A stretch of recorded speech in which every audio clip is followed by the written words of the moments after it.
Bienvenue dans La Colle. Vous êtes curieux ? Vous avez soif de comprendre le monde qui vous entoure ? Alors, vous êtes au bon endroit. Si comme moi, vous pensez qu'on n'a jamais fini d'apprendre, La Colle est faite pour vous. Sans se prendre au sérieux, je vous propose à chaque épisode de partir ensemble à la découverte de nouveaux horizons, d'idées et de profils inspirants. Je suis Pierre Barrault, j'ai créé, édité, produit ce podcast. Je suis également directeur général du campus Orléans de l'ISC Paris, école de management, membre de la conférence des grandes écoles. Mon mantra ? Vis comme si tu devais mourir demain, apprends comme si tu devais vivre toujours. Je suis preneur de tous vos commentaires, suggestions, remarques. Ils sont tous les bienvenus. Pour me contacter, pierre@lacolle.fr. Et si vous aimez La Colle, partagez-la avec tous vos amis. Diffusons le savoir. Allez, c'est parti. Bonne écoute.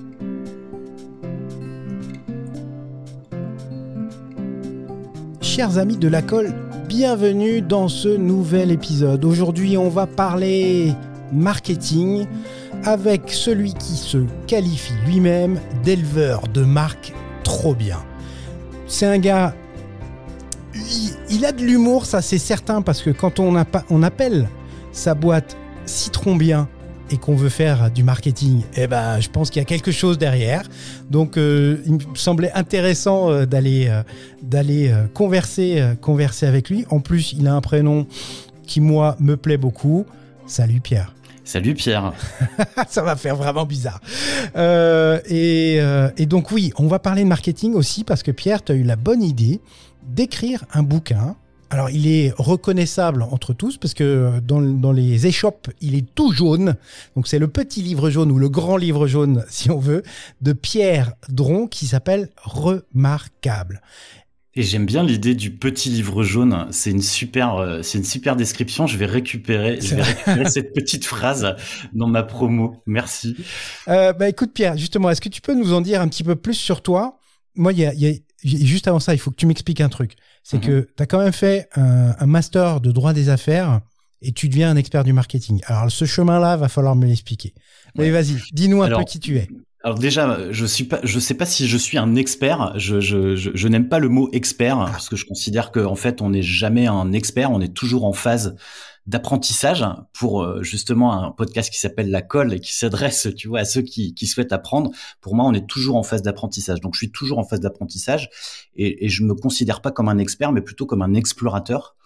Ça, c'est la première chose. Et ensuite, sur mon parcours, en fait, c'est effectivement 5 années de droit, un master en droit des affaires. Je suis super content. Je job. Mais t'avais une appétence pour le droit. Déjà, pour tenir 5 ans, il faut une vraie appétence.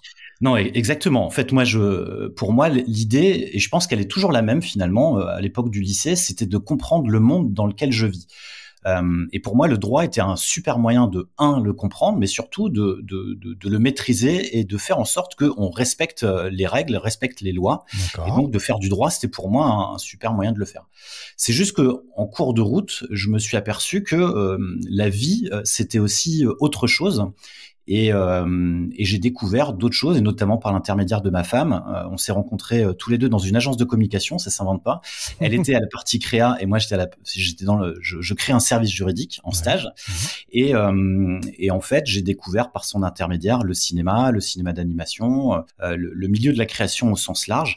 Et j'ai eu envie d'aller explorer ça parce que pour moi, le droit devenait un peu moins intéressant au sens où j'arrivais souvent pompier de service et moi, je considérais plutôt le droit comme quelque chose de préventif et non pas de curatif. Et donc, pour aller plus loin, je me suis dit, voyons comment améliorer le monde et voyons comment le faire avec un esprit beaucoup plus créatif. Et donc, j'ai basculé à l'époque dans un service commercial dans un premier temps. Ah, carrément.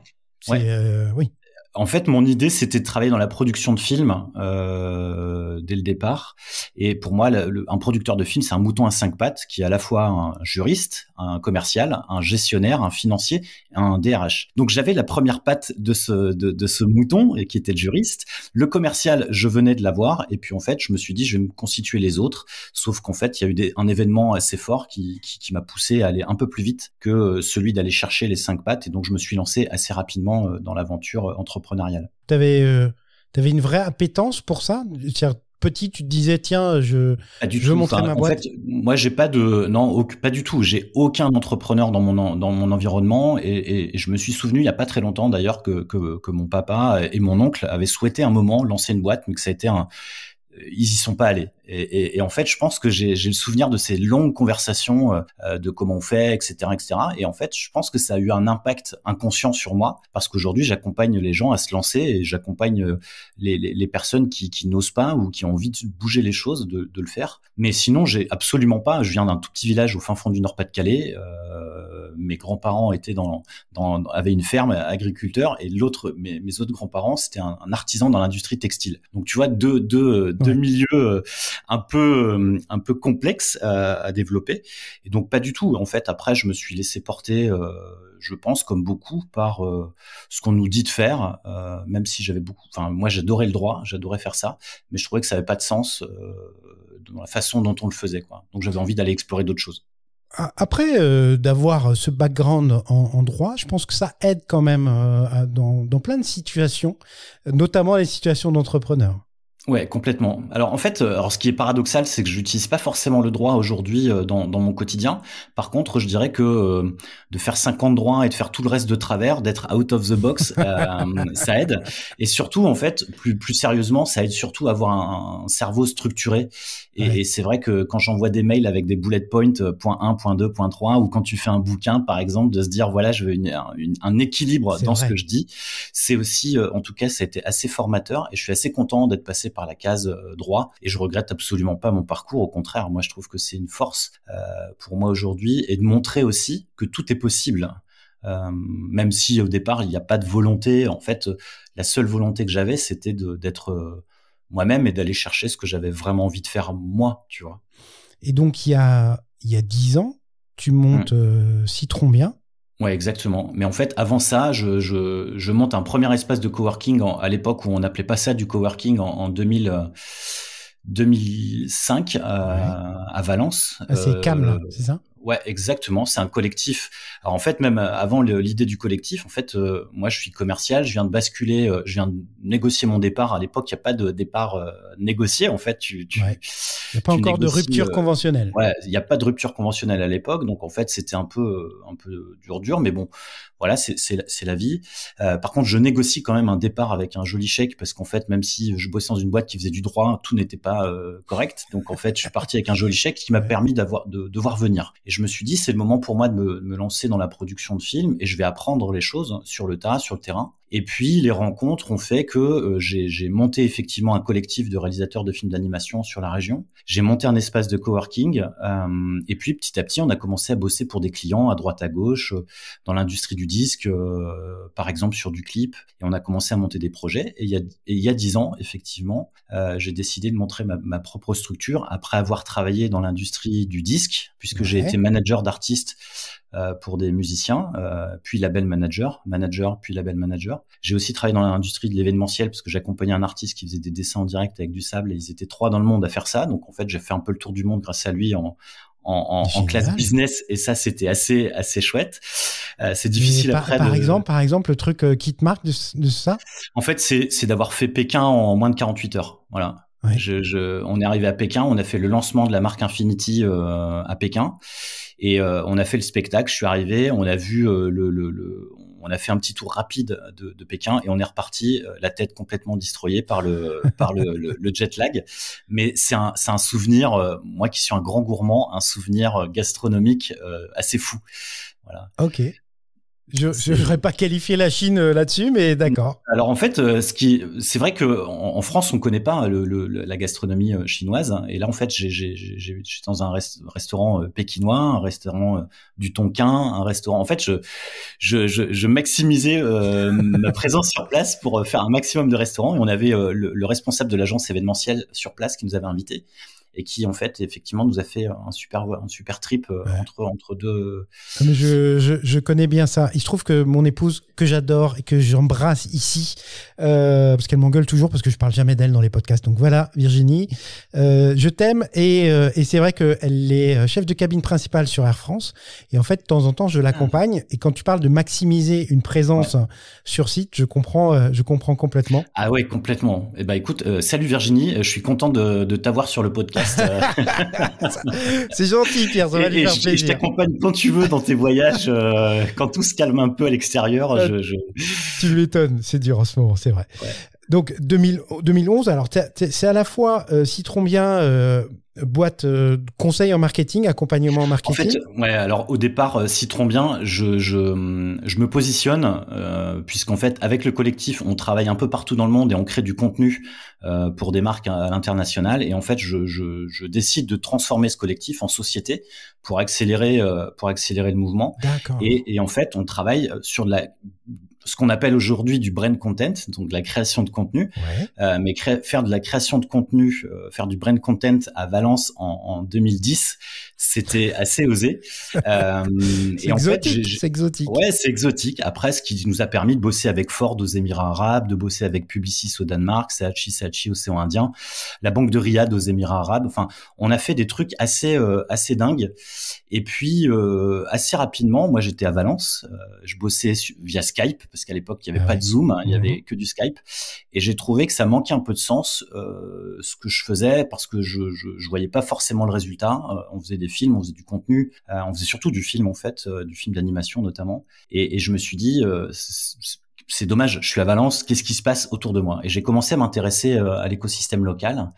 Et je me suis dit, est-ce qu'on pourrait pas proposer du contenu à notre écosystème local? Et donc là, on a un premier pivot de Citron Bien, qui est effectivement de se transformer en agence à l'époque de communication dite 360. Donc on faisait à peu près tout, sauf le café. Tu as fait partie de cette vague-là des agences 360. Exactement.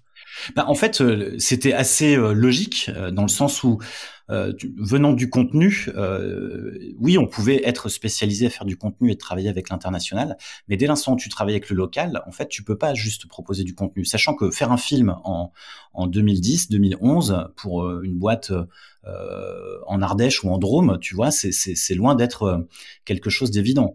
Donc l'idée, c'était surtout de dire comment on peut les accompagner au mieux et comment on peut optimiser, encore une fois, optimiser le process, optimiser le ROI et faire en sorte que l'investissement qu'ils mettent sur la table, ils puissent récupérer un maximum de résultats. Mais c'est vrai qu'il y a eu aussi énormément de changements, notamment sur la production vidéo. C'est-à-dire que ce qui avant coûtait plusieurs millions, il y a 10 ans, ça coûtait plusieurs centaines de milliers et aujourd'hui, ça chiffre plutôt en quelques milliers. En fait, c'est exactement ce qui s'est passé. Alors sur l'animation, c'est toujours un peu particulier parce que en gros, l'animation, ça prend toujours du temps. Hein. Tu fais 1 seconde d'image, c'est 12 dessins, 12 images, donc ça prend du temps. Mais effectivement, moi, quand j'avais des caméras, on investissait 10, 20, 30 000 euros sur une caméra, aujourd'hui, ton iPhone qui coûte 1 000 euros, en fait, fait quasiment le même taf, quoi. Tu vois, typiquement, on se parle là à distance, à travers un podcast. À l'époque, il fallait un matériel, il fallait une régie, il fallait une personne. Là, aujourd'hui, on est juste deux. Il n'y a pas de régisseur, il n'y a pas d'installation. Moi, j'ai plugué mon micro, j'ai plugué mon casque, et en fait, on se parle et le podcast va être merveilleux, quoi. Mais ça, j'en doute pas. Pour ceux qui s'intéressent aux stratégies de contenu, content marketing, etc., juste 2-3 épisodes avant toi, il y a Alexis Chevalier, voilà, qui parle de ça sur la colle. Un épisode super intéressant.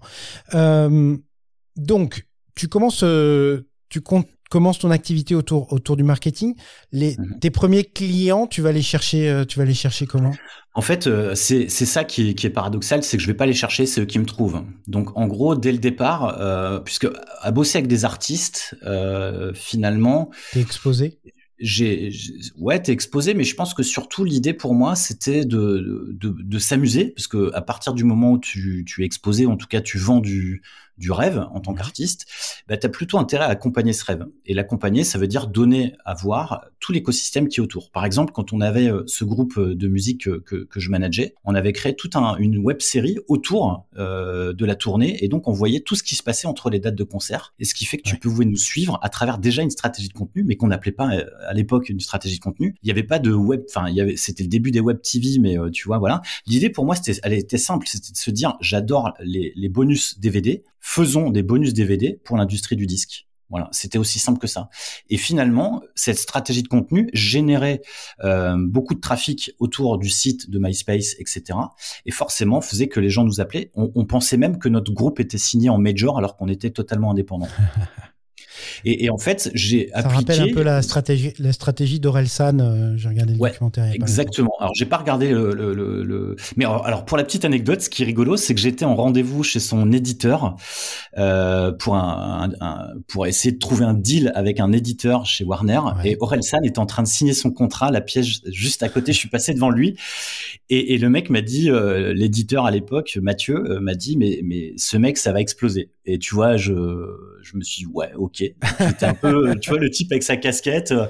Et donc, c'est vraiment drôle aujourd'hui de voir exploser à ce point. Enfin, que tu vois, en gros, je l'ai croisé, quoi. C'est drôle.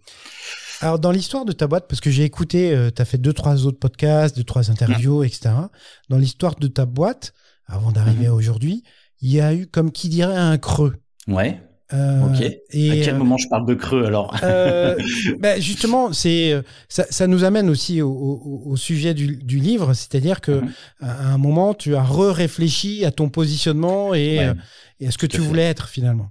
Ouais, en fait, en gros, c'est un peu ce que tu me disais. Donc c'est marrant parce qu'aujourd'hui on fait un peu le recul sur ce qui s'est passé, mais à l'époque moi je calcule rien. Même le mot marketing pour moi n'apparaît même pas en fait. Ouais. Je fais les choses à l'instinct et je fais ce que j'aimerais découvrir sur le marché. Je fais ce que j'aimerais avoir chez les artistes avec qui je travaille, ou en tout cas chez les artistes que je suis, et je voudrais voir ça, donc je le fais. Point. Et en fait, je me dis assez rapidement, ce que je fais avec les artistes, pourquoi je le ferais pas avec des entrepreneurs, sachant qu'a priori ils auront plus d'argent que les artistes. Ouais, et finalement, c'est pas gagné, ça, c'est pas certain.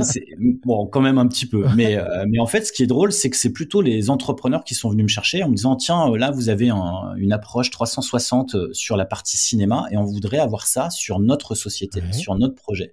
Donc, au final, les gens sont venus me chercher pour ça. Et j'ai jamais calculé, j'ai jamais cherché quoi que ce soit. La stratégie, pour moi, il y avait pas de stratégie. C'était, je m'amuse, je m'éclate, je vais là où j'ai envie d'aller et point. Sauf qu'à un moment, le truc, c'est qu'on te sollicite, tu dis jamais non, parce que tu vois, moi, je viens d'une petite famille du fin fond du Nord-Pas-de-Calais, comme je l'ai dit, et donc tu dis jamais non à du travail, tu vois, tu bosses. Si ça rentre, tu prends, hein, mon gars. Exactement. Sauf que le truc, c'est que forcément, on grossit très vite, je fais des mauvais choix. Je fais des mauvais choix de clients, comme on grossit, je recrute, mais comme j'ai pas le temps, je recrute mal, et comme je recrute mal, en fait, ça se passe pas très bien, quoi. Ouais. Exactement. Et en fait, il y a, en gros, là aussi, c'est le cap fatidique des 3 ans de la boîte, où je me dis, en fait, on a passé le cap, on va pas mourir, puisque 3 ans, tout le monde te dit, si t'as passé 3 ans, c'est ok. Mais en fait, je savais pas qu'il y avait le cap des 5 ans, et puis le cap des 10 ans, et puis le cap des 15, et puis le cap des 18. Enfin, tu vois, en fait, il y a des caps tout le temps.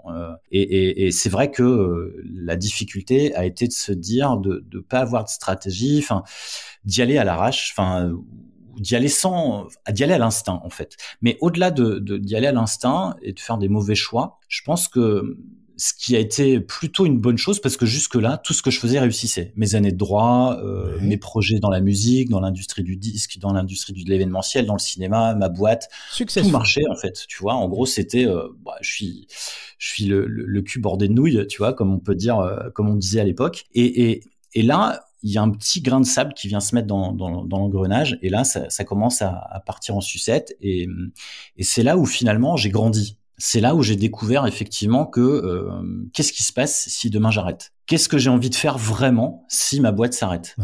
Pourquoi ça ne marche pas ? et qu'est-ce que je veux vraiment, quoi. Parce que finalement, je faisais ce qu'on me demandait, en fait. Tu vois, un client m'appelait pour faire un site. Ouais, ok. Tu veux ça? Ouais, ok.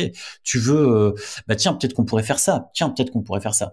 Mais en fait, je ne m'écoutais pas et je ne savais pas réellement ce que moi j'avais vraiment envie. Et je pense que enfin pour moi aujourd'hui c'est la chance, tu vois, si on se parle, c'est parce que j'ai écrit un livre. Si j'ai écrit un livre, c'est aussi parce que je sais ce que j'ai envie de faire et que je m'écoute avant d'écouter les autres, quoi. Et justement, cette épiphanie là, c'est à un instant T, tu te dis waouh. Ouais. En fait, il y a, alors, je sais pas si tu crois à ce qu'on appelle les synchronies. Et à l'époque, je connaissais pas ce mot. Je l'ai découvert beaucoup plus tard. La synchronie, c'est des événements qui font que tu vas avoir une sorte de flash ou une découverte de quelque chose. Je t'explique concrètement. En fait, je sors de mon rendez-vous chez le comptable. Il me dit que l'année était catastrophique. Et je me dis, effectivement, pour moi, ça a été catastrophique humainement, physiquement, et puis je suis fatigué, je suis épuisé, et puis surtout, comptablement, c'est vraiment minable. Ce qui est pire. Ouais, exactement. Et en fait, je me dis, je vais corriger le tir, mais je repasse pas une année comme celle-là. Et en tout cas, c'est pour moi, je refais une année et après j'arrête. Et je découvre un article qui est un article sur le Miracle Morning qui dit je me lève tous les jours à 5h30 du matin et je vais bien. Tu vois, et je me lance dès le lendemain en me disant ok, je vais faire exactement la même chose. Donc je me lève, sport, méditation, écriture, enfin tu vois tout le team. Et là, je découvre toute la littérature du développement personnel et des bouquins de business, en fait, que je ne connaissais pas, puisque moi, je faisais tout à l'instinct et j'apprenais en faisant. Donc, la semaine de 4 heures, tout exactement. La semaine de 4 heures, c'est la deuxième. En fait, pour l'histoire, le Miracle Morning, je l'ai pas lu tout de suite. Tu vois, j'ai juste lu cet article, je l'ai appliqué tout de suite sans même lire le bouquin. Et un des premiers livres, effectivement, c'était la semaine de 4 heures. Grosse claque. Et là, je me dis, en fait, mais qu'est-ce que tu te fais chier, Pierre, à gérer tous ces salariés, à faire du management alors que t'aimes pas ça, et toi ce que t'aimes c'est de la création et d'être en tête à tête avec tes clients, quoi. Donc j'ai commencé à réfléchir à ce que j'aimais vraiment, et puis ce qui me restait en fait une fois que j'avais tout effacé de l'équation, c'était ma marque. Le seul truc qui en fait c'était Pierre Dron, tu vois. Alors à l'époque j'étais encore coincé dans le fait que ma marque ce soit Citron Bien, mais en fait aujourd'hui j'assume davantage le fait que finalement les gens m'appelaient Pierre Dron, ils n'appelaient pas Citron Bien, tu vois. Et ils venaient bosser avec moi, ils venaient pas forcément bosser avec une société ou avec un numéro de SIRET ou avec un statut juridique. Ce qui est dommage parce que moi Citron Bien, franchement je trouve ça génial, hein. Mais bon. Ouais, mais pourquoi? En fait aujourd'hui, mais c'est pas, Citron Bien n'est pas mort, hein, puisque c'est toujours la société qui me permet de faire joujou et de développer tous ces projets. Et puis j'ai des projets pour eux, mais aujourd'hui j'assume davantage ta marque personnelle. Exactement. En fait, c'est pas forcément la marque personnelle, j'assume davantage qui je suis. Tu vois, parce qu'on aime bien aussi. C'est plus profond que ça. Ouais, exactement. Parce qu'on aime bien récupérer des concepts d'une évidence même et de leur mettre, tu vois, des mots personal branding. Ouais, enfin, en fait, en gros, on est des humains depuis je sais pas combien de millénaires. On l'est toujours. Hein. Et en fait, les gens faisaient pas forcément du personal branding à l'époque, mais aujourd'hui, c'est bien de le dire. Enfin, moi, ce que je veux dire, c'est que connecte-toi à qui tu es. Et c'est ce que tu me disais juste avant qu'on commence ce podcast. J'avais envie de lancer un podcast et je l'ai fait. Voilà. Et en fait, tu vois, il n'y a pas d'idée de stratégie, il n'y a pas de marketing, il n'y a pas de personal branding. Il y a juste, j'ai envie de faire un truc. Non, je te confirme que tout ça, c'est venu après. Tu essaies de dire, bon, j'en ai envie, mais je vais essayer de le structurer, conceptualiser un petit peu. Mais effectivement, la base, elle est bien là. Et en fait, si aujourd'hui, ce monde dans lequel on vit, chacun écoutait un peu plus qui il était et ce qu'il avait envie de faire, on vivrait dans un monde vachement plus merveilleux, quoi, tu vois. Parce qu'on n'aurait que des gens avec la banane, on n'aurait que des gens qui rayonnent, et à partir du moment où on a des gens qui rayonnent, et ben en fait, ils illuminent les personnes qui sont autour d'eux. Donc moi, le concept, il est simple finalement, c'est de se dire, j'aide des personnes à rayonner, à retrouver la banane, à faire en sorte qu'ils se sentent bien. Et là, on reprend le vocabulaire Citron Bien, tu vois. À partir du moment où tu es bien, en fait, tu peux mener n'importe quel projet. Alors, mais entre, on va dire, cette réflexion sur toi-même, ou une épiphanie. J'allais dire révélation, mais c'est pas vraiment ça, parce qu'il y a une idée d'introspection derrière tout ça. Mais entre cette introspection-là et donc un nouveau chemin que tu commences à dessiner, et le fait de te dire, je vais écrire un bouquin, le chemin, il Ouais. est pas si évident que ça. Non, alors le livre, en fait, enfin, comment dire, c'est pas un bonus. Je veux pas minimiser ce travail parce que c'est un travail extraordinaire et je me suis beaucoup amusé à le faire. Mais en fait, au départ, c'est un challenge personnel. En gros, encore une fois, le livre, c'est le projet est simple. Parce que c'est pour tout premier aussi, hein. Ouais, c'est mon premier livre, et en fait, enfin, on pourra en reparler sur la suite, mais en fait, le livre, c'est simple. Finalement, je me dis comment je peux toucher. Enfin, pour moi, j'ai la clé. Pour moi, j'ai la clé du succès. Tu vois, si tu fais attention à toi, si tu sais qui tu es, si tu sais ce que tu veux faire, et à partir du moment où tu rayonnes et t'es bien dans ta tête, t'es un warrior, tu dépasses toutes les limites et tu fais tout ce que tu as envie. Et en tout cas, tu te donnes les moyens de réussir. Et à partir du moment où j'ai cette clé, parce qu'en fait, on pense tous avoir la clé du succès ou la clé tu vois, de la vérité. Et je me dis, mais comment je peux faire pour toucher un maximum de monde, puisque j'ai la réponse divine. Et je me dis, bah, la meilleure manière de le faire, c'est effectivement de faire un livre, parce que ça me permet de toucher plus de monde avec un prix qui est 21 €, tu vois, qui est hyper accessible. Ouais. Et de me dire, ben voilà, au moins j'ai touché du monde et puis ces gens vont pouvoir avancer de leur côté. Et jusque-là, en fait, c'est là où le livre pour moi est un succès, parce que c'est pas en termes de vente que je mesure le succès du livre, c'est vraiment sur les retours. Je me suis dit, si j'arrive à toucher une personne qui arrive à bouger les lignes, j'ai gagné. Et en fait, tous les jours, je reçois un message depuis la sortie du livre. Tu vois, on est le 3 décembre 2021. Le livre est sorti le 21 septembre. Et tous les jours, j'ai au moins un message qui me dit merci, qui me dit franchement, ça me permet de réfléchir, ça me permet de me bouger. J'ai compris, j'ai trouvé. C'est génial, tu vois. ça. Ouais, c'est absolument. Puis ça fait du bien à l'âme. Exactement. Et en fait, un des sujets du livre, d'ailleurs, c'est la question de la confiance. Ouais. Et donc, typiquement, ce que tu dis quand tu dis ça fait du bien à l'âme, c'est bah là, tu vois, ça me met en confiance pour écrire le prochain, tu vois, ce que je viens de faire. C'est-à-dire que ça fait taire ton syndrome de l'imposteur. Ouais, exactement. Alors, le syndrome de l'imposteur, j'en parle aussi c'est pour ça que je te lance dessus. Dans le livre. En fait, le syndrome de l'imposteur, c'est là aussi, c'est une bonne astuce pour éviter de se mettre un coup de pied au cul, quoi. Tu vois, pour moi, je me suis souvent caché aussi derrière ce syndrome de l'imposteur. Alors, je dis pas que chacun perçoit les choses comme il a envie et chacun fait comme il peut. Ouais. Ok. J'ai pas de leçon à donner, mais moi, la perception que j'ai du syndrome de l'imposteur, c'est que ça a été une excuse pour moi de me dire oui, mais tu vois, le livre, typiquement, ça a été exactement le même sujet où je me suis dit, mais qui je suis pour écrire un livre sur la marque? Oui. Tu vois? Et là, typiquement, mon syndrome de l'imposteur, il m'a fait taire parce que j'ai commencé à écrire en septembre 2020 et pendant 2 mois, j'ai absolument rien écrit. J'étais sur le premier chapitre, j'y arrivais pas. Tu vois, j'étais bloqué. Ouais.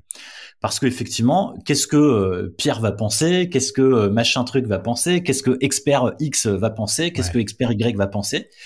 Et donc, j'écrivais pas, puisque forcément, je suis pas un expert, comme je l'ai dit tout à l'heure. Et en fait, j'ai fait un exercice que je fais avec mes clients, et j'ai transformé ce blocage, parce que mes clients viennent me voir aussi avec des blocages, et je me suis projeté avec un exercice simple de me projeter à la fin du processus. En gros, le jour où je fais une séance de dédicace, et quelqu'un vient me voir avec le livre. Et donc, je visualise cette scène et la personne qui est en face de moi me dit « Pierre, merci. Ce livre, il est simple, il est facile, accessible et surtout actionnable. » Et à partir de ces mots, je me suis dit « C'est bon, exactement. Je sais ce que je dois faire. » Et donc, je vire tous les mots marketing du bouquin. Il n'y a pas un seul mot branding dedans. Il n'y a pas de bullshit. Exactement. Et en fait, pour moi, je me suis dit, je m'en fous de l'expert Tartampion ou du big boss de telle boîte. Ouais. Moi, ce qui m'intéresse, c'est de toucher des gens qui ne sont pas des experts de la com, du marketing, du branding ou de la vente, et qui par contre sont au quotidien au charbon en train d'essayer de changer quelque chose dans le monde. Ouais, enfin, il y a plein de choses intéressantes là-dessus justement, et dans ton bouquin aussi. Il y a Alors, je sais plus si c'est dans le bouquin ou dans une interview où je t'entendais dire, il y a plein de gens qui attendent d'avoir une carte de visite pour se sentir légitime.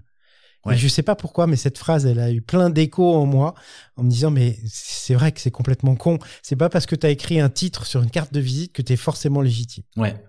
En fait, ça vient de ma période agence de com où effectivement beaucoup venaient me voir. Bonjour, je voudrais un logo. Bonjour, je voudrais un site internet. Bonjour, je voudrais un outil de communication quel qu'il soit. Il n'en existe pas aujourd'hui. Et tant qu'ils n'avaient pas cet outil, ils osaient pas y aller. Ils osaient pas aller démarcher des clients, ils osaient pas vendre, etc.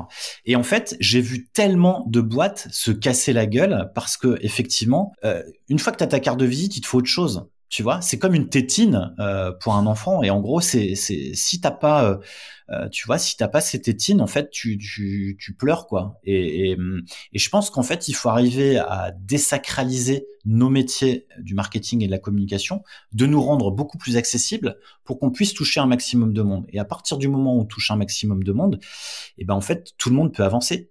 Et derrière, on peut améliorer les choses dans le monde dans lequel on vit, quoi. Et justement, c'est le propos du livre, c'est que aussi justement, c'est pas parce que tu as un logo, c'est pas parce que tu as un nom ou quoi que ce soit que tu existes vraiment.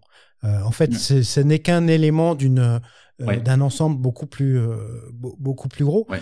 Justement, pour toi, c'est quoi une marque? Alors, c'est effectivement un des propos du livre. Souvent, la marque, et c'est d'ailleurs pour cette raison que j'appelle le livre remarquable et non pas, je mets pas le mot marque, parce que le mot marque aujourd'hui a été récupéré et de manière un peu étrange, bizarre ou maladroite. On ne sait pas trop. Parfois négative. Ouais, ou s'il y a une bonne intention ou pas. Mais pour moi, l'idée de la marque, c'est pas forcément, enfin, c'est pas que une identité. Et en fait, aujourd'hui, on réduit la marque à l'identité.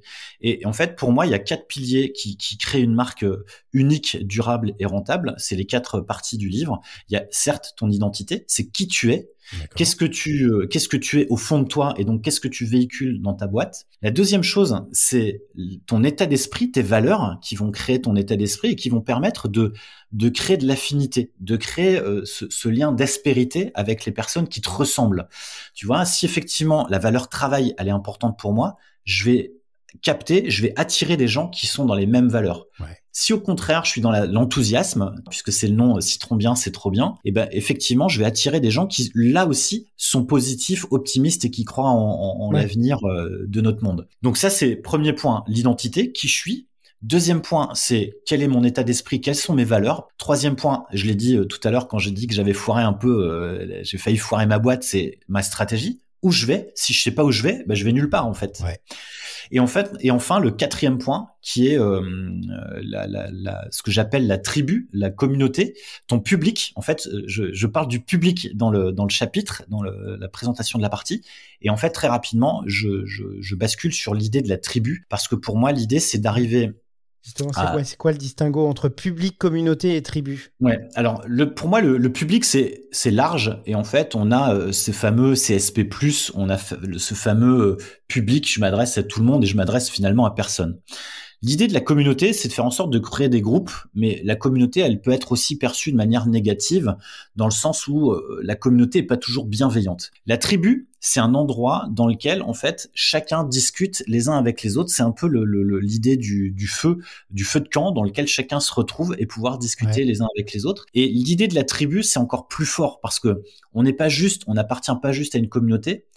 On adopte les codes, on connaît en fait les valeurs de cette tribu, on partage les mêmes idées, les mêmes envies et on a envie d'agir ensemble. Donc ça va beaucoup plus loin. Et pour moi, l'idée de la tribu, c'est aussi une manière de faire en sorte de changer le monde en bien, parce que c'est vraiment mon truc à moi. Pour moi, aujourd'hui, le politique, c'est compliqué, tu vois, pour faire en sorte qu'il change le monde. Le public, au sens large, en tant qu'humain, à titre individuel, c'est compliqué pour qu'il puisse changer les choses. Et pour moi, celui qui peut changer les choses, celle qui peut changer les choses, c'est la marque. Et on est tous des marques aujourd'hui, et on va tous aller se rapprocher des marques qui nous ressemblent pour avoir des codes, pour avoir des affinités, parce que finalement, en gros, il y a aussi tout un pan de notre culture qui est un peu tombé, comme la religion. En fait, aujourd'hui, on manque un peu de points de repère, et ces points de repère peuvent être donnés par les marques. Voilà. Et donc, à partir du moment où je suis une marque, j'ai une responsabilité aussi pour attirer à moi, ou en tout cas de créer un écosystème bienveillant dans lequel, en fait, on va essayer de bouger les lignes sur tel ou tel sujet, tel ou tel domaine. Il y a un super épisode de La Colle, l'épisode 13, qui s'appelle « Changer le monde par le marketing », avec David Garbous, qui explique aussi justement la responsabilité de la marque. C'est l'ancien directeur marketing de Fleury Michon qui a travaillé justement sur la raison d'être de Fleury Michon, etc., pour changer d'un producteur de jambon à quelqu'un qui aide à un monde meilleur, ou une entreprise qui aide à un monde meilleur. Ben, en fait, c'est exactement. Alors, pour le coup, c'est dans la deuxième partie du livre, dans le fait d'être bien, il y a la question de la responsabilité et la question de l'impact. En fait, pour moi, la marque, c'est finalement la traduction de remarquable. Ce serait la question: quelle marque as-tu envie d'imprimer sur le monde? Et à partir du moment où, en tant qu'entrepreneur, tu te poses cette question: quelle marque j'ai envie d'imprimer sur le monde? Tu as forcément une responsabilité. Tu as forcément une responsabilité à la fois sur les clients, sur ton impact qui est social, sociétal, environnemental, économique. Et en fait, si on se pose toutes ces questions, maintenant on peut pas toutes les régler parce qu'on n'est pas des surhommes, on n'est pas des super-héros, mais en tous les cas, si on se pose ces questions, ça nous permet d'être un peu plus alignés avec le monde dans lequel on a envie de vivre, et ça nous permet aussi de créer comme je l'ai dit juste avant, de créer une tribu autour de nous qui nous permet d'échanger, de discuter, de partager, plutôt que d'essayer de vendre, parce que le fait de vendre, ça nous aide pas forcément, quoi. Tu vois, et par contre, le fait d'échanger, de discuter et de créer cette aspérité entre les gens, nous permet de mieux vendre sans avoir besoin de le faire, quoi. Ouais, et puis ça rejoint ce que présente Simon Sinek avec le Why, How, What, où voilà, people buy why you do and not what you do. C'est ouais. Exactement. Alors Simon Sinek, je lui mets un petit tacle dans le bouquin. Ça m'intéresse, parce que moi je suis un fan. Attention, je suis un fan. Moi aussi, je suis un grand fan de Simon Sinek, et j'ai effectivement, je pense que si je fais ce boulot, c'est sans doute aussi par ses lectures, mais quelque part, en fait, moi j'ai rencontré beaucoup trop de personnes qui étaient piégées, bloquées par ce why de Simon Sinek. Donc aujourd'hui, quand tu entreprends, si t'as pas de why, t'as pas le droit d'entreprendre. Enfin, tu vois, je résume un peu. Non, mais je résume un peu, mais et beaucoup me disent: ouais, en fait, mon why il est pas terrible. Donc un peu comme la carte de visite, en fait, tant que t'as pas ton why, tu vois, tu peux pas te lancer. On retombe sur le sujet, ouais. Ouais. Et pour moi, le truc, c'est que Simon Sinek, ok, c'est cool. Oui, bien sûr, il faut un why, mais derrière ton why, il va aussi se construire, il va aussi se solidifier, il va aussi se consolider par les expériences et par les avancées que tu vas faire. Moi, aujourd'hui, je suis pas la même personne que la semaine dernière, et je suis pas la même personne qu'il y a 10 ans, et je suis pas la même personne que l'année prochaine. Maintenant, c'est donc Simon Sinek, il pose le why, et moi typiquement j'essaie de suivre ces trucs. Franchement, c'est complexe, ça te demande de la ressource, ça te demande, etc. Et moi je me suis dit: comment peut-on simplifier son propos? Comment peut-on simplifier cette façon de voir le why pour que justement il soit beaucoup plus accessible? Sans avoir à payer une conférence, ou sans avoir à payer un accompagnement de Simon Sinek qui coûte J'ai regardé les tarifs, c'est inabordable. Ouais, exactement, tu vois. Mais en fait, en même temps, mais c'est logique. Alors, peut-être que je devrais pas dire ça, mais c'est vrai que le fait de développer des concepts intéressants te permet ensuite de bien vendre tes produits, de bien vendre tes services, etc. Moi, ce qui m'intéresse, au-delà de vendre mon accompagnement ou mon coaching, c'est plutôt de rendre les choses accessibles. Parce que à partir du moment où on va rendre les choses accessibles à tous, on va pouvoir faire avancer les choses. Et si je fais avancer les choses, a priori, ma société, ma vie, en fait, ne sera que mieux, parce que derrière, ça va arroser tout le monde, quoi. Et donc, pour donner un petit tips à tes auditeurs, l'idée, c'est non pas de travailler sur le why de Simon Sinek ou l'ikigai aussi, dont on entend beaucoup parler, c'est d'imaginer la technique des 5 why, des 5 pourquoi, et de remonter à ce qu'on appelle la raison fondamentale. Donc en fait, tu vas me dire pourquoi je lance cette société. Donc tu vas me donner une première raison et je vais dire oui, mais pourquoi? Et en fait, on va remonter en posant 5 fois la question pourquoi, et on va remonter vraiment au plus profond de pourquoi je le fais. Et je vais te donner un exemple. Alors je sais plus si cet exemple-là je le donne dans le livre, mais j'ai notamment un expert de LinkedIn avec qui je discute, qui est en train de revoir un petit peu sa façon de travailler, et il m'explique son why, et je lui dis ok, ça marche. Et en fait, je le questionne sur cette même technique, et on est remonté à quelque chose de beaucoup plus profond, et il m'a dit putain, mais en fait, ça fait 2 ans que je patauge, que je me sens pas super à l'aise, et là, en fait, ça devient évident, et ça a duré 20 minutes. Parce que derrière, il est allé plus loin, et en fait, on a creusé, et l'idée, c'était, lui, il détestait l'injustice. Et finalement, cette injustice, tu vois, à travers les réseaux sociaux, lui permettait d'avoir un angle beaucoup plus clair et beaucoup plus limpide dans son travail, dans son quotidien. Ouais, mais je suis complètement d'accord sur la méthodologie, sur le fait que justement, c'est ce questionnement sur... Ou alors toi, tu dis... moi, je dis on creuse. Voilà, on creuse le pourquoi et on creuse profond. Et à chaque fois, on creuse un petit peu plus profond. Et je le mets ça au regard, tu sais, des méthodologies dites de Lean Startup, où quand tu interroges finalement ceux qui pourraient être tes clients, bah, tu leur poses plusieurs fois la question pourquoi. Et tu creuses et tu creuses et tu creuses pour essayer de trouver effectivement des choses fondamentales, des choses qui sont non négociables. Ouais. Et quand tu commences à toucher à ça, tu as une puissance de feu. Ouais, exactement. C'est de l'or en barre, en fait. Et moi, je parle même d'armure. T'es insubmersible, en fait, quant à ça. Parce que derrière, forcément, notre quotidien d'entrepreneur, et d'ailleurs pas que d'entrepreneur, en fait, notre quotidien est jonché de doutes, il est jonché d'attaques, il est jonché de perturbations, il est jonché de tempêtes. On vient de le voir avec l'année qu'on vient de passer, tu vois, là, il nous annonce une 5e vague. Enfin, je veux dire, aujourd'hui, on est en plein dedans. Et à partir du moment où tu vois cet avenir est incertain, il faut que tu puisses avoir ce fameux gouvernail, ce fil d'Ariane. Et à partir du moment où tu sais qui tu es et tu sais ce que tu fais sur cette terre et que tu te lèves tous les matins avec l'envie de faire avancer les choses, bah il peut t'arriver n'importe quoi en fait. Tu sais pourquoi tu te lèves et tu sais pourquoi tu y vas en fait. Remarquable, au-delà du petit livre jaune. Je prends les copyrights dessus. Est-ce que justement quand tu discutes avec ceux qui t'ont lu ou avec les gens que tu accompagnes, alors déjà on aurait pu se poser la question, est-ce que c'était remarquable avec un point d'interrogation, remarquable avec 3 points d'exclamation, remarquable avec 3 points de suspension? On aurait pu se poser la question. Là c'est juste le mot remarquable. Sauf que enfin, les personnes à qui tu t'adresses notamment il y a aussi des solopreneurs, des jeunes entrepreneurs, etc., qui peuvent éventuellement avoir du mal avec le fait d'être remarquable. Oui, tout à fait. C'est une question qui m'a été posée récemment dans un podcast également.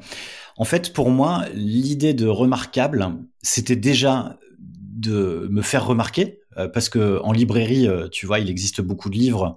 Ça, c'est une première chose, mais au-delà, c'était aussi un slogan, c'était aussi un cri, une sorte de cri de ralliement. L'idée, c'est de se dire, je milite pour un monde meilleur. Et quoi de mieux que d'être remarquable, justement, pour améliorer le monde? Tu vois, donc l'idée, c'est aussi à double sens. Dans l'idée d'être remarquable, c'est on est remarquable et faisons en sorte que les autres aussi le soient, que nos clients soient remarquables, que notre service soit remarquable, que notre famille soit remarquable. Et en fait, c'est pas forcément un appel à la performance ou un appel au mieux, etc. C'est plutôt un rappel à l'unicité. C'est plutôt un rappel à tu es quelqu'un d'unique, tu es déjà remarquable. Par contre, si effectivement tu réponds aux attentes ou aux besoins de l'écosystème, de ta famille, aux impératifs de société, en fait, tu deviens juste quelqu'un qui fait comme les autres. Par contre, si effectivement tu écoutes au fond de toi-même qui tu es et ce que tu as envie de faire, là tu redeviens remarquable. C'est vraiment ça l'idée. Et puis après, l'idée c'est que ce soit pas trop simple non plus dans l'approche et que chacun s'approprie aussi ce mot. Et enfin, le dernier point, c'est aussi je disais tout à l'heure, le livre doit être actionnable. Et donc l'idée, c'est que j'ai lancé le hashtag je suis remarquable pour que chacun puisse affirmer au monde, ouais, moi aussi je suis remarquable, moi aussi je suis unique, moi aussi j'ai envie d'être différent, moi aussi j'ai envie de me faire remarquer, non pas parce que je me fais remarquer comme moi je le faisais au collège ou au lycée, mais plutôt de me faire remarquer au sens où j'ai un truc à dire, quoi. Et oui, c'est une tête de chapitre. Pierre, arrête de te faire remarquer. Ouais, c'est ça, exactement. En fait, je crois même que c'est l'introduction. Je me demande si c'est pas l'introduction, non. Mais en fait, ouais, effectivement, c'est tout au début, en tout cas, ouais. Tout au début, je m'en souviens. Et en fait, ouais, là aussi, tu vois, en faisant ce livre, ça m'a permis de faire un travail d'introspection et de revenir un peu en arrière. Je te disais tout à l'heure sur mon enfance, sur mon éducation, ouais, et en fait, arrête de te faire remarquer. Je me suis dit, mais oui, maintenant Maintenant, ça a du sens, tu vois. En fait, instinctivement, j'avais envie de montrer ma différence. Mais par contre, le système scolaire me ramenait dans le rang. Non, tu fais pas ça. Non, tu fais pas ça. Et si effectivement on laissait un peu plus de liberté aux uns et aux autres, encore une fois, la liberté des uns s'arrête là où commence celle des autres. Hein, ouais, attention, c'est aussi, tu vois, on gagnerait à être un peu mieux dans nos baskets, et donc ça nous permettrait d'être aussi beaucoup plus mieux dans nos baskets, et donc forcément mieux dans le monde dans lequel on vit, quoi. Je continue de creuser quand même sur cette idée, et tu vois la différence entre Citron Bien et Pierre Dron. Parce que, à pas mal d'occasions d'ailleurs, moi je me suis posé la question, est-ce que c'est mon nom et prénom que je dois mettre en avant, ou est-ce que c'est une marque? Parce que, et puis moi, je suis un vieux nanar, donc la dichotomie entre professionnel et personnel, elle est beaucoup plus marquée que, je pense, chez les jeunes générations. Toi, c'est quoi ta position par rapport à ça? Alors, premier élément de réponse, pour moi, il n'y a pas de séparation entre la vie pro et la vie perso. Aujourd'hui, ta femme t'appelle. Juste avant cet appel, elle t'appelle et elle t'annonce une mauvaise nouvelle. Comment tu te sens? Comment tu perçois les choses? Est-ce que tu arrives à déconnecter ton cerveau? Déjà, on n'aurait pas enregistré, monsieur. Tu vois? Donc, ça a forcément un impact sur ta vie professionnelle. C'est pour moi, il y a pas de, tu peux pas fermer ton cerveau et te dire ouais, ok, ou alors tu fais un job. À l'usine, et encore, même en faisant un job à l'usine où tu tournes des boulons toute la journée pendant 7 heures par jour, même en faisant ça, forcément, ton cerveau il divague, ton cerveau il se balade, et forcément ça a aussi un impact sur ce qui se passe dans ta journée et en dehors de ton travail. Pour moi, donc, il y a aucune séparation. Ton cerveau ne fait pas la différence entre ce qui se passe avant, pendant, après. Ça, c'est un premier point. Et ensuite, sur le fait d'être une marque personnelle ou de travailler sur des marques et des projets, ta marque personnelle, mais au-delà, comme on l'a dit tout à l'heure, c'est pas une marque personnelle, c'est qui tu es, ton nom, ton prénom. Ouais. Ça, c'est toi. Toi, aujourd'hui, a priori, tu vas rester ton nom et ton prénom toute ta vie jusqu'à ce que la mort nous sépare. Jusqu'à ce que mort s'en suive. Exactement. Et donc, à partir de là, toi, tu existes, tu continues d'exister et tu existeras toujours jusqu'à effectivement le jour de ton décès.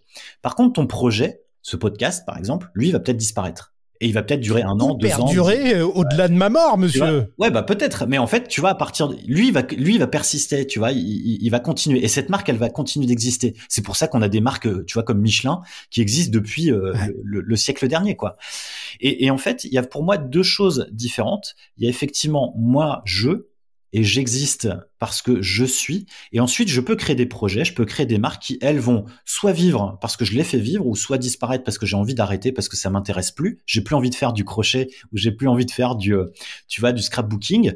Et ensuite, il y a peut-être des marques aussi où je me dis, bah, ça m'intéresse pas, mais je vais la revendre. Et je vais la filer à Pierre, Paul ou Jacques, où en fait, il y a peut-être des associés qui vont rentrer. Et donc, ça va donner une autre économie, un autre développement, une autre vision, une autre mission aussi, etc., etc. Voici, pour moi, c'est ça la différence entre qui je suis.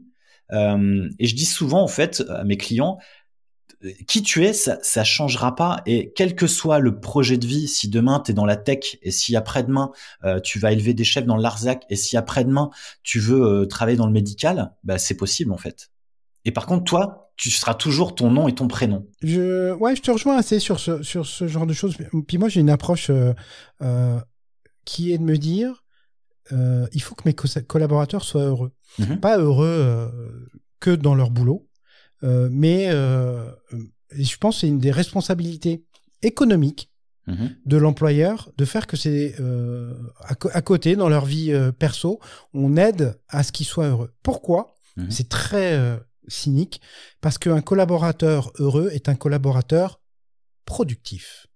Ouais. Alors qu'un collaborateur productif n'est pas un collaborateur heureux, s'entendre.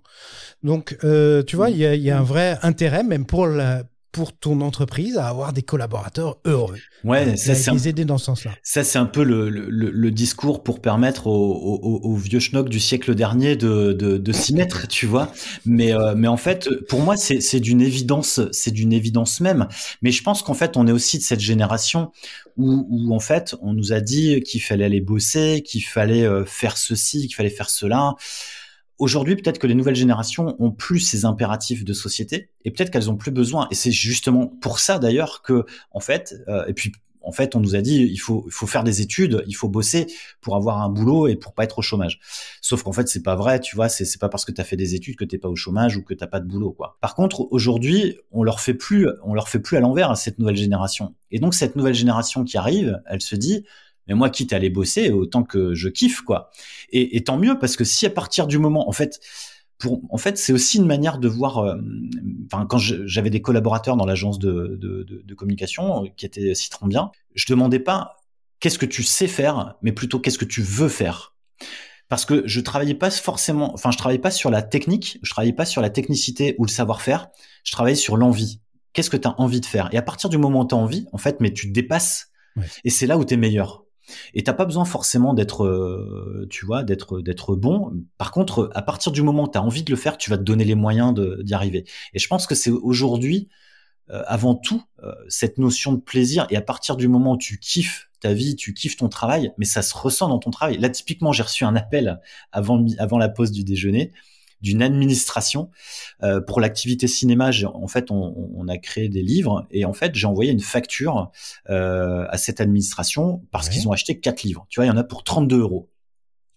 L'appel dure 1 minute 30 et je vois une personne mais agressive qui me dit oui, votre facture vous l'avez envoyée, on a pas reçu les livres, patati patata, blablabla, blablabla. C'est sur mon répondeur, ça dure 1 minute 30. Mais je me dis mais quelle vie de merde elle doit avoir cette personne pour me parler comme ça, tu vois. Et en fait, mais j'étais super en colère après avoir écouté ce message. Ouais. Et pourquoi et comment, de quel droit cette personne vient m'agresser sur mon répondeur pour me dire que la facture a pas été envoyée au bon moment. Ça veut dire que toi aussi, tu t'es mis de travers pour 32 €. Hein. Ouais, exactement. Donc, je me fais chier la vie à envoyer un timbre, à mettre 4 bouquins dans une enveloppe, tu vois, pour gagner 32 €, sachant qu'en plus, tu dois passer par un service en ligne, tu vois, qu'ils appellent Chorus, parce que derrière, ils reçoivent pas les factures par un mail ou par la poste, parce que, tu vois, il faut un service. Et je me dis, mais au secours, quoi. Comment on peut vivre dans ce monde? Comment on peut être épanoui? Et moi, j'ai dit à ma femme, je lui dis, mais en fait, c'est la dernière fois qu'on envoie des bouquins à une administration. Donc, tant pis, tu vois, les médiathèques. Si t'en commandes 100 000, réfléchis quand même. 100 000, bien sûr, mais 100 000, tu vois, là, ça vaut le coup d'aller déposer ta petite facture sur leur fichier en ligne. Mais pour 32 €, je veux dire, à un moment, mais au-delà du process et de la procédure, c'est vraiment cette personne en face. La façon dont elle aurait pu dire les choses. Bonjour, je suis un peu ennuyé. On n'a pas reçu vos livres qu'on attend avec impatience. Et en fait, j'attendais de savoir à quel moment on va les recevoir pour pouvoir justement intégrer votre facture dans notre process. Tu vois la différence? En fait, un autre exemple. On a fait une intervention auprès des cinémas Art et Essai pour présenter notre prochain projet pour le cinéma. Et on a reçu la semaine dernière, c'était au mois de septembre, on a reçu un courrier de cet organisme, l'association l'AFCAE, et on a reçu un courrier papier. Merci de votre intervention. Vous avez, j'ai plus les mots exacts, mais merci de votre intervention, c'était chouette. Merci, bravo, blablabla, blablabla. Ça vaut rien. Par contre, nous, ça nous a mis une patate d'enfer en fait, parce que tu te dis, t'as de la reconnaissance, deux, tu vois, t'es content parce que il a pris une attention à ton sujet. Et puis derrière, tu dis, ça veut dire que mon travail, finalement, il a du sens, quoi. Complètement. Aujourd'hui, tu t'accompagnes donc des créateurs d'entreprises ou des TPE, des PME sur tous ces aspects. C'est quoi peut-être les plus grandes ou les barrières que tu vois s'élever face à toi systématiquement, on va dire, dans ces trucs-là, et les difficultés que toi, coach, tu as à les faire tomber? En fait, je t'aurais pas dit la même chose il y a quelques années, et aujourd'hui, je suis très à l'aise avec ça, et c'est pour ça que j'en parle. Et c'est aussi pour ça, d'ailleurs, que le livre, il est à la frontière entre le marketing et le développement personnel. C'est qu'en fait, pour moi, les plus gros blocages sont des blocages qui sont des blocages psychologiques, des blocages qui sont sur des idées reçues, des blocages c'est pas des blocages techniques, c'est jamais des blocages techniques, c'est toujours des blocages. Tu vois, typiquement, une personne me disait avant-hier, je prends plus de plaisir. À partir du moment où tu prends plus de plaisir, en fait, tu rends les armes, quoi. C'est fini, ta boîte, elle est terminée, quoi. Ouais. Par contre, c'est d'arriver à remettre une notion de plaisir dans son quotidien et reprendre la main sur effectivement qu'est-ce qui lui donne du plaisir et de remettre de l'énergie. C'est comme une voiture, tu vois, tu fais le plein et une fois qu'il s'est vidé, hop, tu refais le plein. Bah là, c'est exactement la même chose en fait. Et il y a une quantité de choses au quotidien qui fait que on nous vide notre plein, tu vois, notre plein d'essence, notre plein de gaz, notre plein d'énergie. Et je pense que pareil, tu vois, il y a quelques temps aussi, ça a été le déclic pour moi. Une championne, c'est comme ça que j'appelle mes clients, ces champions. Une championne me dit voilà, je comprends pas. Il y a 2 ans, ça marchait très bien, et là ça stagne, j'arrive pas à avancer. Je dis bah c'est pas grave. Enfin, ok, facile. Revoyons ce qui s'est passé il y a 2 ans et refaisons la même chose. Qu'est-ce qui s'est passé il y a 2 ans? Elle me dit j'ai perdu mon papa. Et là tu dis ok, je suis coach en branding, en marketing. Bon bah salut, au revoir. Moi c'est pas mon problème. Démerde-toi. Et en fait, la clé, la solution pour les coachs qui nous écoutent, ou même pour les professionnels les professionnels au sens large d'ailleurs, c'est la question de l'empathie. C'est comment tu te mets à la place de cette personne et comment tu essayes de comprendre les choses. Tu vois. Et en fait, c'est de se dire, ok, essayons de rentrer un petit peu. Qu'est-ce qui s'est passé? Enfin, tu vois, et t'essayes de comprendre. Et en fait, pour le coup, moi, j'ai perdu mon meilleur ami juste avant de créer ma boîte. L'année de nos 30 ans, on était des amis de 30 ans. Et moi, ça a été une lame de fond phénoménale. Encore aujourd'hui, tu vois, là aujourd'hui, j'en parle avec, tu vois, ça fait 11 ans. Surtout, c'était il y a quelques jours. Donc, tu vois, ça. Et je me dis, avec le temps, ça va passer, mais pas vraiment. Donc, en fait, c'est aussi tes expériences ou celles que tu as vécues avec tes clients que tu vas pouvoir permettre de faire profiter aussi tes clients. Donc pour moi, les freins aujourd'hui, pour répondre à ta question, c'est surtout des freins, c'est des freins intérieurs en fait, c'est des freins en tant que personne, et c'est pas des freins externes. Et je pense que ça aussi, c'était un apprentissage, tu vois, au moment où ma boîte n'allait pas. C'est que pour moi, c'était jamais de ma faute. C'était la faute de mon client, c'est la faute de mon fournisseur, c'est la faute de mon, comment dire, de mon hébergeur, c'était la faute de ceci, la faute de mes salariés. C'était jamais ma faute. Et le premier truc que j'ai fait, je crois, en fait, la première prise de conscience, c'est de se dire, ok, maintenant c'est toi qui es responsable, c'est toi qui as merdé. Maintenant, comment tu gères le truc? Et à partir du moment où tu reprends en main ça, ou en tout cas tu prends conscience de ça, t'as déjà de l'humilité parce que tu vois, t'es un peu plus sympa avec toi-même que tu pourrais l'être avec les autres, quoique. Et finalement, c'est effectivement de se dire, ouais, comment j'apprends, tu vois, et comment j'essaye d'avancer, sachant que je suis pas arrivé et que c'est pas, tu vois, je suis pas un expert de tel ou tel domaine, tu vois. Je reviens un peu sur ce sujet. Voilà. Alors, tu l'as dit dans ton bouquin, il y a plein d'exercices. C'est en ça. Il est vraiment, en ça, c'est réussi. Il est actionnable. Merci, c'est gentil. Est-ce qu'il y a un exercice que tu pourrais nous partager ou pour qu'on fasse nos premiers pas vers être remarquable? En fait, le premier exercice, je crois, que je donne dans le livre, qui est le plus complexe. En fait, et d'ailleurs, j'ai eu des SMS ou des messages avec le screenshot de cette question, et pour me dire, putain, mais qu'est-ce que je dois faire? Je sais pas répondre à cette question. Et en même temps, donc la question est la suivante, c'est que tu prends le livre, tu le frottes comme si c'était une lampe magique, et un génie apparaît. Et ce génie te dit, qu'est-ce que tu as envie de faire? Qu'est-ce que tu as envie de faire? Et là, tu notes. Et là, c'est un exercice qui est à la fois hyper difficile, parce qu'en gros, t'as l'ego, t'as la raison, t'as le monde extérieur qui te dit fais ci, lâche pas ton job, non mais continue de faire ça parce qu'en fait ça fait 10 ans que tu investis là-dessus, il faut pas que tu lâches maintenant, etc., etc. Donc en fait la plus grosse question, l'exercice le plus difficile, c'est qu'est-ce que t'as réellement envie de faire.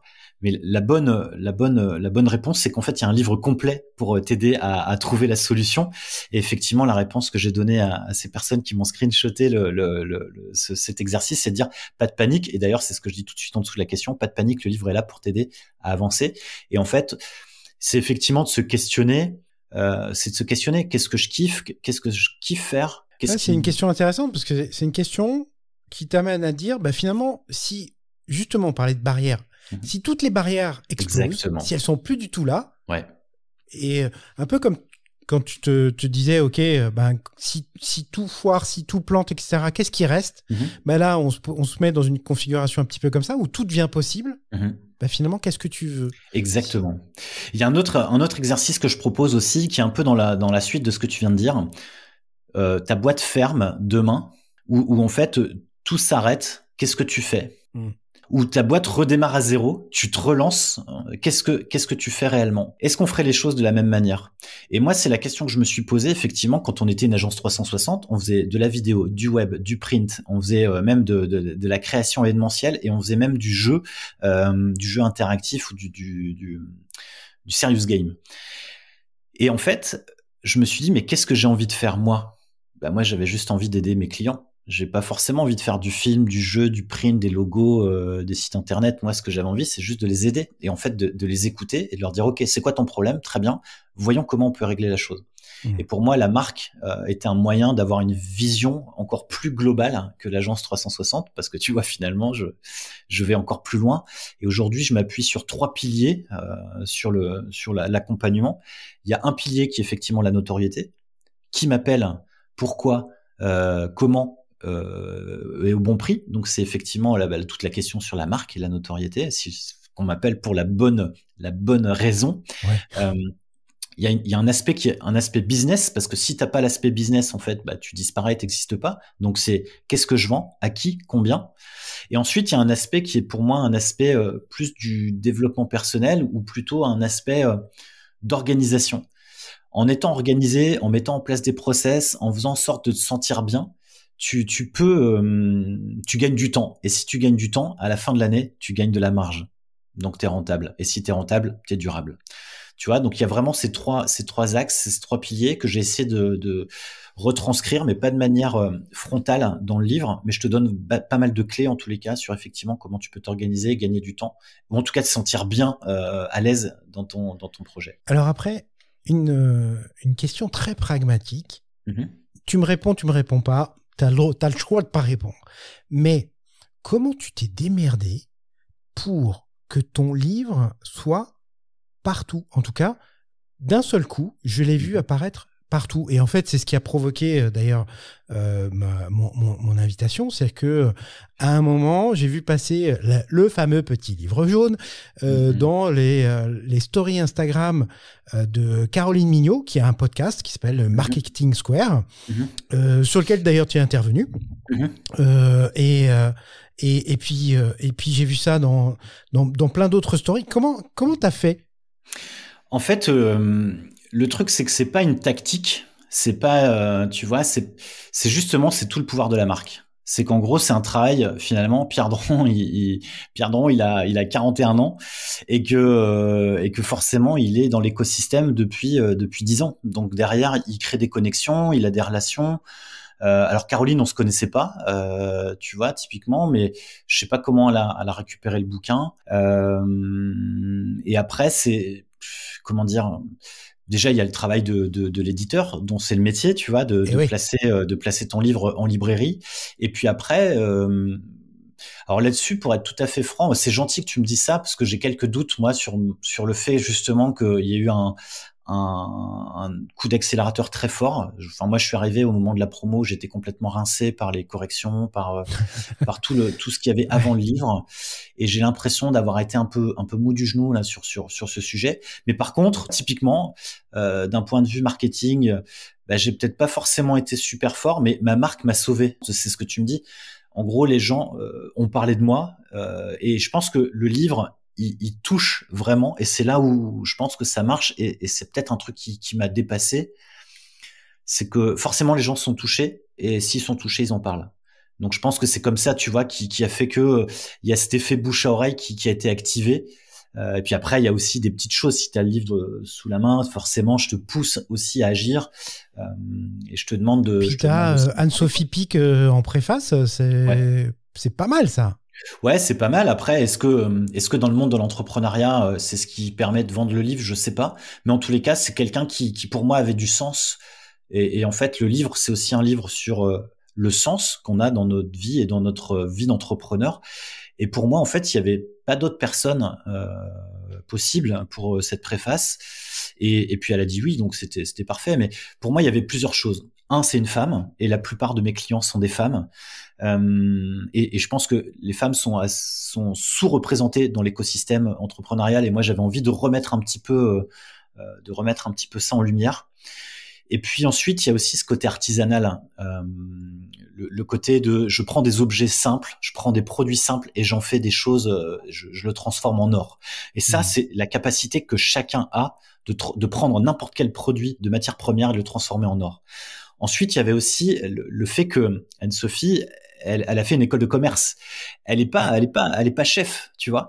Et ça, c'est de dire, aujourd'hui, t'es libraire, t'as envie de devenir sage-femme, bah vas-y, fais-le, tu vois. Et là, ma meilleure amie, une super amie, c'est ce qu'elle a fait, tu vois. Elle a 40 ans et aujourd'hui, elle est sage-femme. Et je parle d'elle dans le bouquin. D'ailleurs, c'est elle qui m'a mis un gros coup de pied au cul pour me dire, Pierre, arrête de te plaindre, fais quelque chose. Et en fait, il y a ça. Et puis il y avait aussi le sujet de Anne-Sophie Pic. C'est pas le groupe Pic, c'est pas la famille Pic, c'est Anne-Sophie Pic. Et donc tu me disais tout à l'heure personal branding ou les marques de mes projets.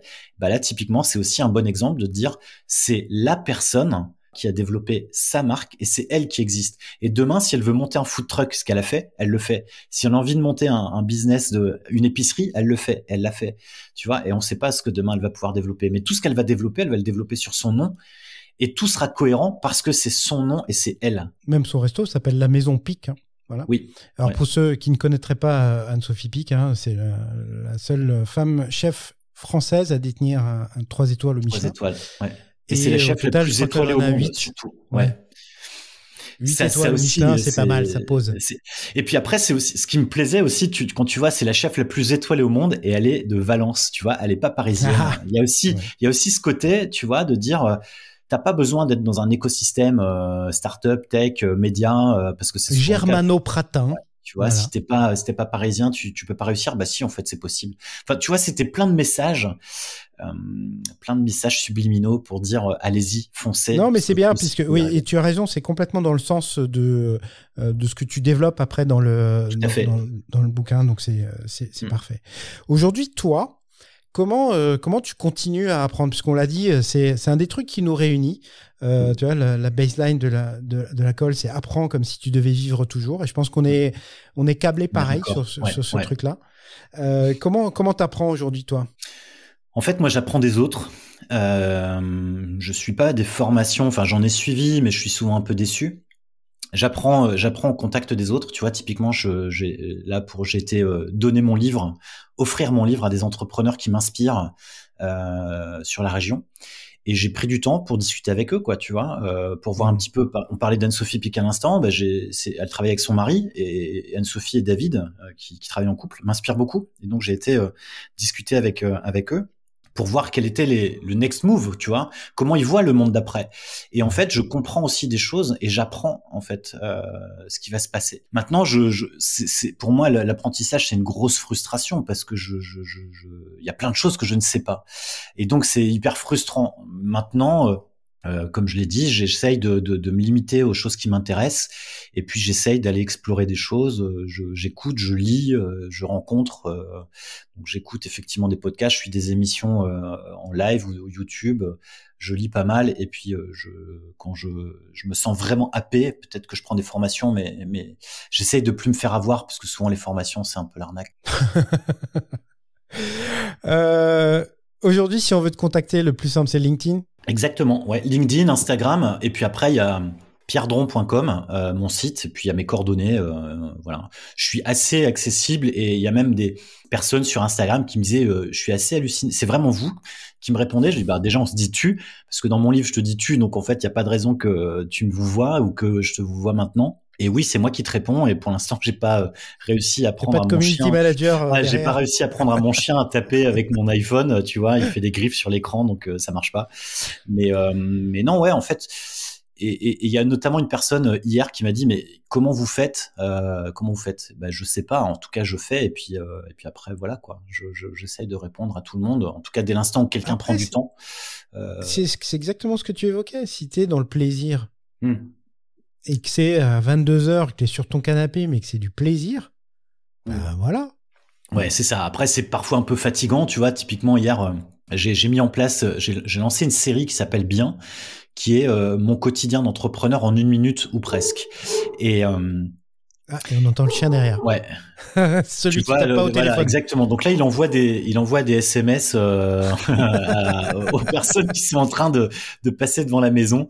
Bon, là, il y a une livraison qui est en train de se faire comme tous les vendredis juste chez le voisin, et donc il se fait connaître. Non, en fait, je sais plus quelle était la question. Moi non plus, j'étais perdu par le chien. Bon, non, c'était, c'est pas grave, c'est perdu. On s'est perdu en chemin, mais voilà. Comment s'appelle ton chien ? Le chien s'appelle Joey. Alors c'est pas moi qui ai choisi son prénom puisque c'est un chien que j'ai adopté. Et ce qui est drôle, c'est que Joey, c'est la joie, tu vois. Et donc il était parfait. Si, on était sur le plaisir, monsieur. Ouais. Sur le plaisir à 22h de répondre. Voilà. Alors oui, le plaisir, c'est effectivement le plaisir de répondre à 22h, mais tu vois, le plaisir peut parfois être un peu fatigant parce que on parlait tout à l'heure de pas déconnecter, mais il n'empêche qu'à un moment, pour ta santé mentale, c'est le mot qui est très à la mode en ce moment. Ouais. Il faut arriver à couper. Mais c'est vrai, tu vois, il y a une discussion qui s'est installée avec une personne qui est d'origine portugaise. Et en fait, on a discuté du Portugal parce qu'il y avait une forte communauté portugaise dans mon village du fin fond du Nord-Pas-de-Calais. Et donc voilà, tu vois, et en fait, tu vois, on parlait d'apprentissage. Ben moi, c'est ma manière d'apprendre des choses, quoi. Tu vois, d'apprendre des gens. Tu le dis à un moment dans le bouquin, il faut être une éponge. Ouais, c'est ça. Alors c'est parfois fatigant, surtout pour l'entourage. Ouais, j'ai bien lu quand même, hein. Il y a des trucs qui me reviennent. Hein. C'est top. Et il y a même des trucs dont je me souviens pas, moi, tu vois, parce que ça fait longtemps. Et c'est pour ça que je fais des lectures en live pour me remettre dans le. Ouais, c'est très bien ça. Très ouais. Et puis après, il y a aussi la difficulté de se relire parce qu'on se dit putain, c'est vraiment pas terrible, tu vois. Et bon, en même temps, voilà. Non, il y a un vrai truc, je te confirme. Bon, merci. Pierre. On y arrive. Les 7 dernières questions, alors rituelles ou fatidiques, j'en sais rien. En tout cas, c'est les 7 dernières, ça c'est sûr. Top. Dis-nous, quel est ton mot préféré ? Est-ce que ce serait bien ? Si c'est bien, c'est bien. Ouais, tu vois. Bah en fait, alors tu m'avais dit juste avant, tu m'avais envoyé les questions et effectivement, je les ai pas préparées, donc on va les faire à l'improviste. Mais bien, c'est, tu vois, Citron bien. J'ai cette série qui s'appelle Bien. Il faut être bien dans sa tête. Pour moi, bien, c'est faut être bien, tu vois. Et à partir du moment où tu fais les choses bien, tout va bien. Puis, enfin, ça, en tout cas, dans mon imaginaire à moi, ça entraîne plein de trucs positifs. Donc, soyons positifs. Voilà, soyons positifs. Le mot que tu détestes. Le mot que je déteste, intolérance. Ouais, ok. Bien. Le son ou le bruit que tu aimes? Ah, ça c'est une super question. Le bruit. Joey qui aboie. Ouais, alors je sais pas si ce serait ça, ce serait. Non, c'est peut-être le téléphone qui sonne. Tu vois, ça veut dire que quelqu'un pense à toi. Ça veut dire que effectivement quelqu'un a envie de te parler. Ou de te vendre des fenêtres tribales. Ouais, c'est ça. Mais en fait, souvent, ça sonne pas vraiment, tu vois. Mais j'aime bien l'idée. Il y avait une pub. Alors, je suis vraiment très très très vieux. En fait, je suis en train de me rendre compte qui disait. C'était une pub de France Télécom qui disait le bonheur c'est simple comme un coup de fil. Ah ouais, super slogan. Ouais. Et voilà, c'est un truc qui me traîne dans la tête depuis un bon moment. Le son ou le bruit que tu détestes? C'est celui. Alors, ce serait pour le coup, c'est le bruit d'un énervement, tu vois, genre. Enfin, tu vois, le bruit de quelqu'un qui s'impatiente, qui est énervé. Voilà, ça c'est un truc qui m'énerve parce que. Puis c'est sans dialogue en plus. Ouais, t'as le droit d'être énervé, mais t'as pas le droit de le faire subir aux autres. Et en même temps, je dis ça, mais je suis le premier à avoir ce type de comportement énervé en voiture ou dans une file d'attente. Donc je m'auto sanctionne. Justement, on y arrive. Ton juron, gros mot ou blasphème favori?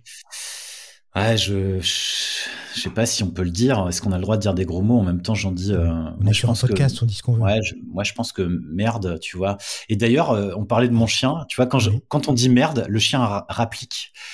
Parce qu'en fait, il a compris que quand on disait merde, un truc était tombé dans la cuisine. Et donc, hop, il débarque et il sait qu'il va avoir quelque chose à manger. C'est bon, ça. Donc, tu vois, je pense que, je sais pas si c'est celui que je préfère, mais c'est celui que je dis le plus souvent en tous les cas. À la preuve que mon chien. C'est tellement à ce point que t'as créé un réflexe de Pavlov chez ton chien. C'est ça. La citation que tu aurais aimé avoir prononcée. En fait, il y en a une que j'ai détournée, qui est le mieux est l'ennemi du citron bien. Et oui. Et en fait, il y a quelques années, je me suis dit, chaque année, je vais choisir une citation qui va être le travail que j'aurai à faire cette année.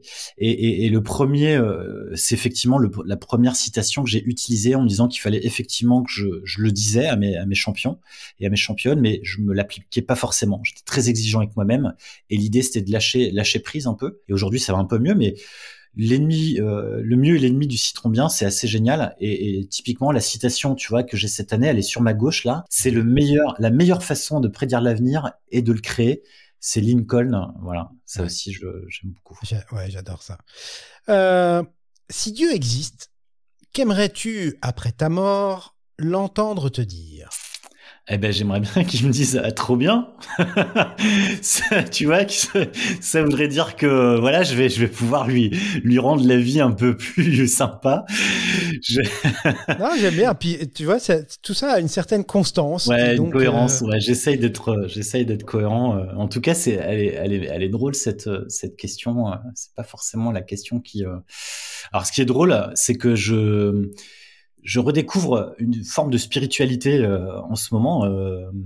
Ma femme et moi, on lit tous les deux un bouquin qui ont rien à voir, mais 2 livres de spiritualité. Et voilà, donc c'est rigolo que tu me poses cette question. C'est en droite ligne avec la lecture du moment. Alors pour ceux qui n'auraient pas écouté les épisodes précédents, etc., en fait, toutes ces questions, ces 7 dernières questions, elles sont inspirées d'un questionnaire que posait Bernard Pivot à tous ses invités qui passaient dans Apostrophe. Voilà. Ah, alors là, c'est pareil. Là aussi, c'est drôle. J'ai lu tout à l'heure où effectivement Bernard Pivot, enfin bon, c'est une histoire un peu glauque, mais où ils interrogeaient Bernard Pivot sur une affaire dans le milieu littéraire. Donc tu vois, c'est pas quelqu'un qu'on entend parler régulièrement, Bernard Pivot. Et là, tu vois, 2 fois dans la même journée, j'entends parler de Bernard Pivot. Il y a un signe, monsieur. Il y a un signe. Voilà, c'est ce qu'on appelle une synchronie.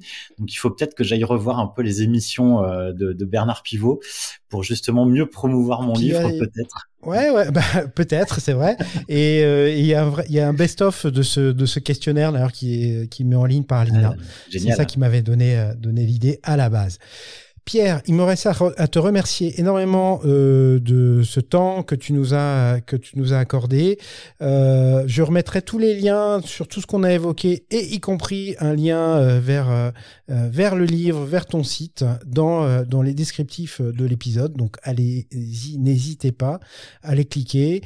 Et puis, je pense qu'on était plutôt bien. Ouais, franchement, c'est pas pour dire, mais il y a un moment au milieu du podcast, je me suis dit, là, hier, j'ai fait une émission sur France Bleu, j'étais invité en direct. Je me sentais pas très bien, justement, parce que la technique, tu vois, j'avais pas le retour dans le casque, etc. Et là, je trouve qu'effectivement, enfin, alors peut-être que les auditeurs nous le diront, s'ils peuvent venir nous le dire en commentaire. Déjà, s'ils tiennent jusque-là, c'est qu'ils n'ont pas trouvé ça complètement naze. C'était chouette. Je pense qu'on a passé un moment agréable tous les deux. En tout cas, en ce qui me concerne, vraiment, c'était chouette. Et ça m'a permis aussi de poser des choses assez intéressant que j'avais pas encore dit ou que j'avais peut-être pas forcément imaginé. Donc merci à toi pour ton invitation, merci pour avoir extirpé ces choses de mon esprit et d'avoir pu les poser à un moment. En tous les cas, maintenant il est posé sur cette bande son et ça c'est vraiment chouette. Merci. Merci Pierre, à très très bientôt. Bye bye. Salut. Bravo, vous avez tenu jusque-là. Merci de votre écoute. Si vous avez aimé cet épisode, partagez-le sur les réseaux sociaux, allez mettre 5 étoiles et des commentaires sur les plateformes de podcast. Abonnez-vous à notre newsletter. Et dans tous les cas, à très bientôt pour un prochain épisode de La Colle. Et n'oubliez pas, tout est possible à qui rêve, ose, travaille et n'abandonne jamais.